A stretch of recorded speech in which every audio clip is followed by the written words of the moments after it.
We have a dust cover, keeps your machine dust-free while you're not using it. And it has a pocket in front for your user's guide right here. It has a hole at the top where you can reach through and get your handle.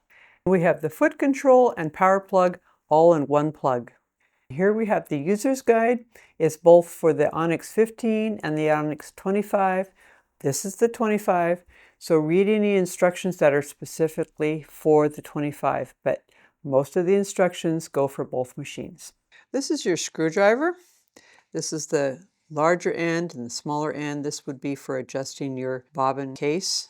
Most of the time you don't need to do that, but this is be good for taking off your needle plate, for brushing out the lint inside your machine. Also, this is good for other adjustments you need to make on your machine.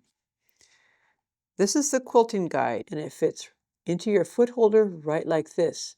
It's for making nice, even lines of stitching like on your quilting or your decorative stitching. You can have an even distance between your lines of stitching. You can make it closer or further away as you choose. 4 bobbins come with your machine. One of them should already be in your machine. Now make sure that if you get more bobbins, they are this kind, the plastic class 15 bobbins. This is a seam ripper as well as a cleaning brush. Right here we have an auxiliary spool pin. This would be for doing twin needle sewing where you use 2 spools at the top, or for the kind of spools that reel off the side. There's a place for your auxiliary spool pin right up here. These are felt pads. This is what you would put underneath your spool when you're sewing with thread this way. That way when you stop sewing, it helps prevent the spool from spinning and allowing additional thread to come off the spool. They're like a little break. This is a spool cap, which would be for your larger spools. It helps keep the spool onto the spool pin. This is a smaller spool cap for the same reason, for smaller diameter spools. On your machine is already the A foot, which is your all-purpose foot. This is your B foot. It has a channel at the back right here, so if you sew a satin stitch, it will flow right through. Anytime you're putting a lot of thread into your fabric, you want the B foot. This is the D foot, and this is for doing blind hems. It's got a lower toe on the right-hand side and a little bit higher toe on the left-hand side.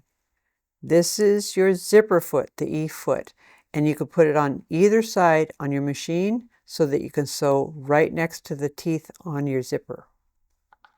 This is your J foot, and I really like this one for overcasting my woven fabrics. It has that little bar there, you can see on the back. It's connected in the front, but it's free on the back. And this is what you would zigzag across in order to give you a nice flat edge on your zigzag overcasting. This is your H foot.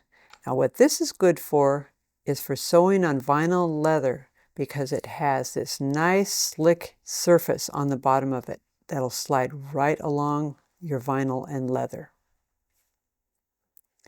This is your quilting foot. So the distance between the edge and the center where your needle drops is 1/4 of an inch. So this is what you would use for 1/4 inch piecing on your quilting. This is your buttonhole foot. Now I have another video on how to make buttonholes. This is the foot you would use to make a one-step buttonhole. If you found this video to be helpful, give us a like. And if you have comments, questions, or ideas for other videos you'd like to see, let us know in the comments down below. Thanks for watching. Bye.